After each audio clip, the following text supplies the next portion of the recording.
নমস্কাৰ বন্ধু বান্ধৱীসকল, আজি মই বনাবলৈ লৈছোঁ মূলাৰ আচাৰ।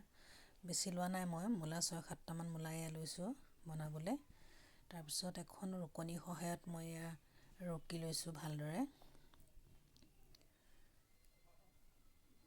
তাৰপাছত মই মূলাখিনিৰ পৰা যোনখিনি পানী ওলায় সেইখিনি মই চেপি লৈছোঁ, কাৰণ সোনকালে নুশুকাব নহ'লে পানী চেপি নল'লে। সেইকাৰণে মই চেপি লৈছোঁ আৰু তেতিয়া ভেঁকুৰি যোৱাৰ চান্সো নাথাকে। তাৰপিছত মই বেলেগ এটা বাতিত থৈ ল'লোঁ মূলাখিনি। তাৰপিছত অলপমান নিমখ দিছোঁ আৰু অলপমান হালধি দিছোঁ। মই হালধি দিয়াৰ পিছত মই ভালদৰে মিক্স কৰি লৈছোঁ, যাতে মূলাখিনিত হালধি আৰু নিমখখিনি সোমাই যায়। ভালদৰে মিহলাই ল'লোঁ।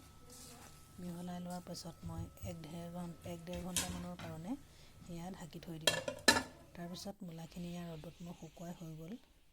তাৰপৰা মই এখন কেৰাহীত অলপ তেল গৰম কৰি লৈছোঁ। তেলখিনি বেছি দিব নালাগে, কাৰণ তেলখিনি বেছি দিলে আচাৰখিনি ধুই পেলাই মছলাখিনি তলত পৰি যায়। তাৰপিছত মই শুকাই থোৱা মূলাখিনি ল'লোঁ, ভালদৰে শুকালে মূলাখিনি। তাৰপিছত হ'ল বগা সৰিয়হ, অলপমান পাঁচফোৰণ লৈছোঁ আৰু কেঁচা জলকীয়া লৈছোঁ। আপোনালোকে পকা জলকীয়াও ল'ব পাৰে।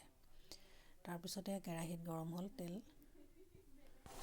ঠাণ্ডা হোৱাৰ পাছত আকৌ মই এইখিনি মূলাখিনি দিলোঁ। কেৰাহীখন অলপমান ঠাণ্ডা হ'বলৈ দিব আপোনালোকে, গৰমে দিলে ভাল নহয়। তাৰপিছতে মছলাখিনি মই দি দিলোঁ। বগা সৰিয়হ পিচাখিনিও দিছোঁ লগতে। তাৰপিছত দিছোঁ অলপমান ভাজি থৈছিলোঁ কেঁচা জলকীয়া। অকণমান ভাজি থ'লে ভাল, নহ'লে ভেঁকুৰি যোৱাৰ চান্স থাকে। অকণমান ভাজি লৈ কণ জলকীয়া দিছোঁ। আপোনালোকে জ্বলা বেছি নাখায়, আপোনালোকে বেছিকৈও দিব পাৰে। আপোনালোকে পকা জলকীয়াও দিব পাৰে। মই লাষ্টতহে পকা জলকীয়া দিম। আচাৰ ৰেডি হৈ গ'ল। মই লগতে পকা জলকীয়া কেইটামানো দি দিলোঁ। খাবলৈ বহুত টেষ্টি হয়। আপোনালোকে বনাই এনেদৰে খাই চাব আৰু মোক কমেণ্ট কৰি জনাবচোন খাই কেনেকুৱা